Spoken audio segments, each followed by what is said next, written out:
जाली housing societies जो है ये एक पूरा गोरख धंधा है। इनको माफिया सपोर्ट करता है। ये किस तरीके से जाली हाउसिंग सोसाइटीज बनाते थे और लोगों में प्लॉट तकसीम कर दिया करते थे और उसके साथ साथ फॉर्म के नाम पर भी लोगों को लूटते रहे हैं। अब तक कितने अनासर ऐसे हैं जो मंजर-ए-आम पे आ चुके हैं और कितनों के खिलाफ तहकीकात जारी है, राना साहब से जानेंगे। राना साहब, हाउसिंग सोसाइटीज के जरिए जो जालसाजी की गई, अरबों रुपए कमाए गए, लोग बाहर भी चले गए हैं। तहकीकात बहुत अरसे से हो रही थी, लेकिन अब तहकीकात का नतीजा क्या निकला?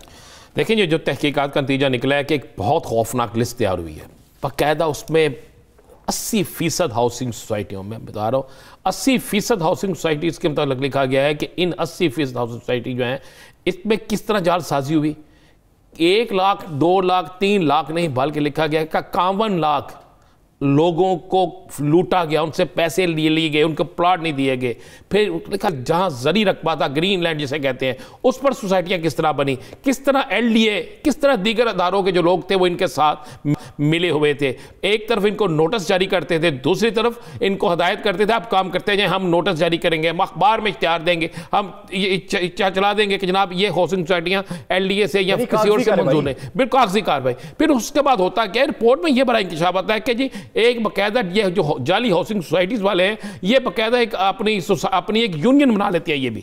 ये भी बाकायदा अपनी एक तंजीम बना लेते हैं कि अर्बन डेवलपर्स के नाम से या किसी नाम से भी ना, ये एक इनकी तंजीम बन जाती है। डेवलपर्स की जो तंजीम बनती है वो आपस में बैठ के फिर ये भी फैसला करते हैं कि हुकूमत जो है उसको हम दें थोड़ा थोड़ा फंड। हुकूमत की किसी भी स्कीम में जाएं, सियासी लोगों को पकड़ें, उनके फंडिंग करें, उनकी सियासी जमातों पे फंडिंग करें, हुकूमत की फंडिंग मुहिम में कोई ना कोई उनका साथ दें, चाहे जिसकी मर्जी हुकूमत हो, ताकि हमारे ताने बाने जो हैं वो उनके साथ मिल जाएं और फिर हमें कोई तंग ना करे। उसके बाद कहा जाता है कि 1 नहीं 2 नहीं 20 लाख पाकिस्तानी, 51 लाख वो जिनके साथ धोखा हुआ, 20 लाख ऐसे पाकिस्तानी ओवरसीज हैं कि जिनको आज के दिन तक प्लॉट मिल ही नहीं सके। ये 20 लाख बहुत बड़ी तादाद है, ये पूरे पाकिस्तान के हवाले से। ये एक्शन भी ओवरसीज की ही वजह से शुरू हुआ जी, लेकिन मजे वाली बात है जिन ओवरसीज की वजह से एक्शन शुरू हुआ, रिपोर्टें बनी है, उनमें से आज तक किसी ओवरसीज को प्लॉट नहीं मिल सका, एक को नहीं मिल सका, एक का कब्जा वापस नहीं हो सकेगा नहीं नजर आ रहा। इसलिए नजर नहीं आ रहा कि इस वक्त जो रिपोर्ट है उसमें सहाफियों की बहुत बड़ी तादाद मौजूद है। उसमें तो यहां तक लिखा गया है कि जो बहुत से हाउसिंग सोसाइटीज चलाने वाले जो लोग हैं उन्होंने बाकायदा पेड, ये लफ्ज लिखा गया, पेड जर्नलिस्ट रखे हुए हैं।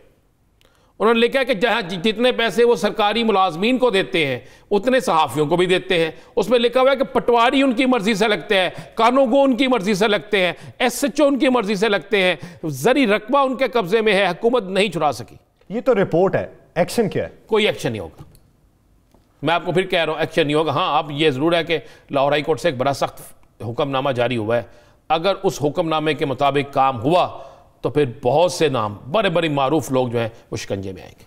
यानी अदालती फैसले पर अगर अमल दरामद होता है फिर शिकंजे में आ सकते हैं। अगर हुकूमती सतह पर हो तो माफिया बहुत बड़ा है। माफिया को किस तरीके से टैकल करेंगे? 2.5 साल से तो मौजूदा हुकूमत कर रही है। यार सर, मेरे पास लिस्ट मौजूद है, मैं अगर चैनल पे वो लिस्ट चला दूं टीवी पे तो सब किस किस का नाम लेंगे? मैं वही कह रहा, तो चीखो पुकार शुरू हो जाएगी और फिर बहुत से लोग तो कहेंगे जनाब ये होना नहीं चाहिए। हम तो ख्वाहिश कर सकते हैं, उम्मीद कर सकते हैं, दुआ कर सकते हैं मुल्क में बेहतरी आए। इस तरह का जो गोरख धंधा चल रहा था, जो लेन देन था, ये जो गैर कानूनी मारधाड़ है, अवाम से आपने पैसा कमाया, वो जिनकी जिंदगी की जमा पूंजी थी वो सारी खर्च कर दी आपने और आप खा पी के हड़प करके खुद बाहर निकल गए। आपका एहतसाब तो होना चाहिए, आज नहीं तो बरोज़े महशर तो होगा।